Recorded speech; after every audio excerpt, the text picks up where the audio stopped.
നിങ്ങളുടെ favourite shows ഇനി ഒരിക്കലും മിസ്സാവില്ല. ഇപ്പോൾ C5 കാണും നിങ്ങളുടെ ഫേവറേറ്റ് ഷോ തികച്ചും സൗജന്യമായി.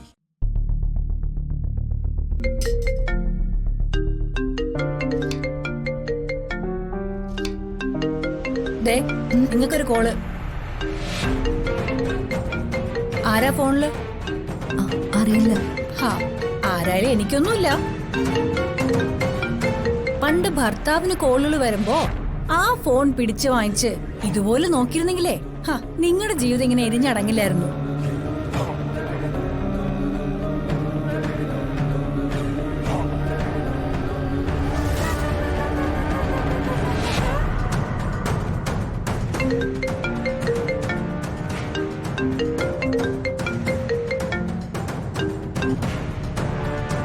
ഹലോ ദേവി, ഞാനാ ജയറാം. മനസ്സിലായി. ഞാൻ വിളിച്ചത് ഒരു പ്രത്യേക കാര്യം പറയാനാ. പറയൂ. മീനാക്ഷിയുടെ പിറന്നാളാ ഈ വരുന്ന 10-ാം തീയതി. അവൾക്ക് കുറച്ച് ഡ്രസ്സ് വാങ്ങിച്ചു കൊടുക്കണം. അതിനെന്താ, തീർച്ചയായും വാങ്ങിക്കൊടുക്കാം.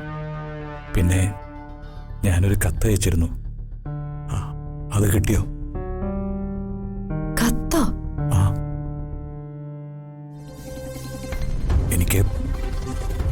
എനിക്ക് കുറെ കാര്യങ്ങൾ ദേവിയോട് പറയാനുണ്ടായിരുന്നു.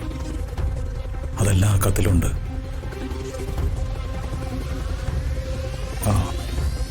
മീനാക്ഷിക്കൊന്ന് ഫോൺ കൊടുക്കാൻ പറ്റുമോ? പിന്നെന്താ, ദാ ഒരു മിനിറ്റ്.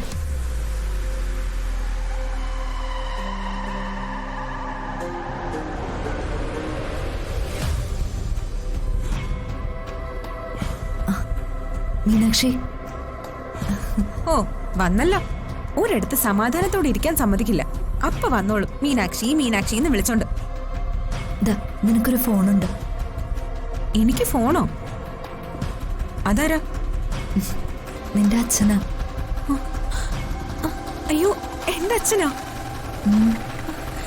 എന്നിട്ട് നിങ്ങൾ എന്താ ഇത്ര സ്ലോ മോഷൻ? ഇങ്ങോട്ടാ അച്ഛാ. അച്ഛാ, അച്ഛനവിടെ സുഖാണോ അച്ഛാ? സുഖാണ് മോളെ. അച്ഛനിവിടെ നല്ല സുഖ, ഒരു കുഴപ്പമില്ല.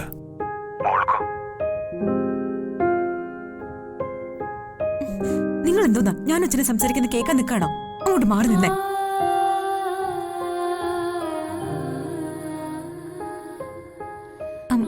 അച്ഛാ, എനിക്കിവിടെ സുഖമാ. എനിക്ക് അച്ഛന്റെ കാര്യം ഓർത്തേ സങ്കടമുള്ളൂ. അച്ഛന്റെ കാര്യം ഓർത്ത് മോള് വിഷമിക്കണ്ട. അച്ഛാ, ഇനിയും എന്ന് വരാൻ പറ്റും അച്ഛാ? അച്ഛന് വേഗം വരാൻ പറ്റും മോളെ. അച്ഛൻ ജയിലിൽ കിടക്കുന്നത് ചെയ്യാത്ത കുറ്റത്തിനല്ലേ. കേസ് അച്ഛന് അനുകൂലമായിട്ട് വരും. എന്റെ മോള് പ്രാർത്ഥിച്ചാ മതി. ഞാൻ അച്ഛന് വേണ്ടി തന്നെ അച്ഛ ഏതു നേരവും പ്രാർത്ഥിക്കുന്നത്. അച്ഛനെ കാണാതെ എനിക്കിനി ജീവിക്കാൻ പറ്റില്ല അച്ഛ.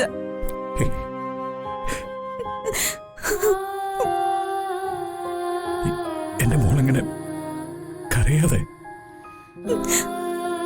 എന്റെ കുഞ്ഞിന്റെ കരച്ചില് കേട്ട എനിക്കിവിടെ നിന്ന് എന്ത് ചെയ്യാൻ പറ്റും മോളെ? ഇല്ലച്ച, ഞാനിനി കരയില്ല. മോള് കരയരുത്, സന്തോഷത്തോടെ ഇരിക്കാൻ നോക്കണം. മോൾ ആരോടും വഴക്കിനൊന്നും പോകരുത്. വഴക്കോ? എന്തിന്? അല്ല, അച്ഛൻ പറഞ്ഞതാ. മോള് ദേവി പറയുന്ന അനുസരിക്കണം.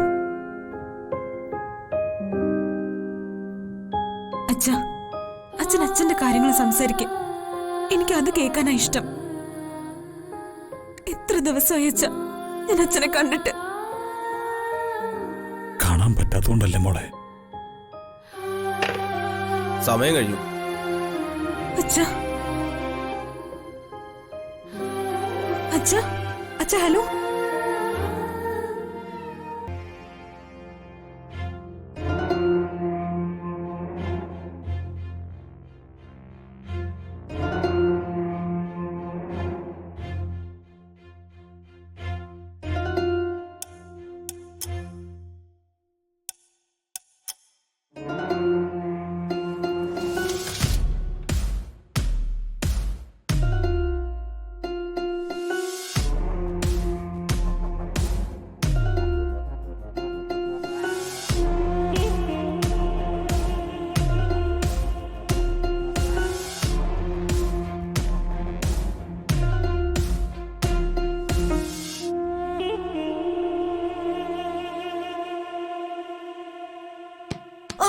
എന്റെ ദൈവമേ, പിടിക്കണ്ട.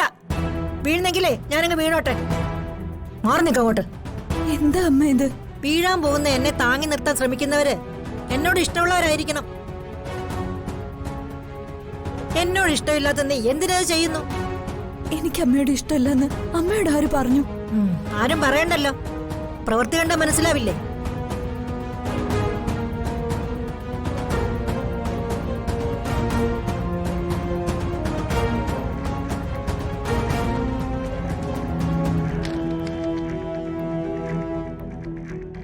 ദാ സൂക്ഷിച്ചു വെക്കുന്നുണ്ടല്ലോ വായിച്ച് ആസ്വദിക്കാൻ. എന്റെ മകനായിരുന്ന മഹാനയച്ച കുറിമാനം.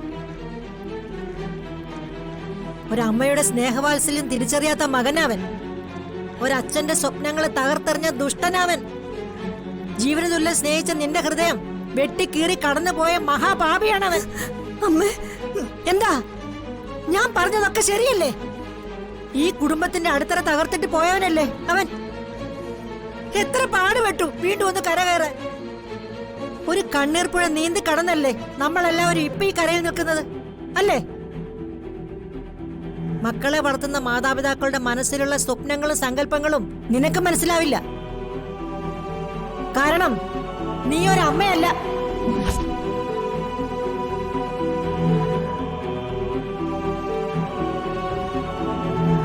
മാതാപിതാക്കൾ കെട്ടുക മനക്കോട്ടകള് അങ്ങ് ആകാശത്തോളം ഉയരത്തില്. മക്കളെ കുറിച്ചുള്ള ഭാവി സ്വപ്നങ്ങള്. ആ കോട്ടകളെല്ലാം ഇടിഞ്ഞു പൊളിഞ്ഞു തകരുമ്പോഴാ ചങ്കു പൊട്ടിപ്പോകുന്നത്. ഒന്നും ഞങ്ങൾക്ക് തരണ്ട. ഇങ്ങനെ സമൂഹത്തിന്റെ മുന്നില് നാണം കെടുത്താതിരുന്നൂടെ? നിന്നെ വലിച്ചെറിഞ്ഞ് അവളെ കൂട്ടി പോയതാ. ഇപ്പൊ അവളില്ല. പുതിയ ഒരെണ്ണത്തിനെ കണ്ടെത്തി കാണും. എന്തായാലും കൺവെട്ടത്തില്ല. കണ്ട നാട്ടിൽ എവിടേക്കിലും ആവും. ഭാഗ്യം. ഈ കത്ത് നിന്റെ കയ്യിലോ ഈ വീട്ടിനകത്തോ ഇരിക്കുന്നത് എന്റെ മനസമാധാനം നശിപ്പിക്കുകയുള്ളൂ.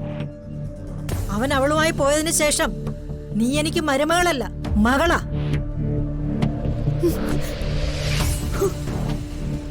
നിനക്ക് എന്നോട് അല്പമെങ്കിലും സ്നേഹമുണ്ടെങ്കിൽ ഈ കത്ത് നീ ഇപ്പൊ കീറിക്കളയണം.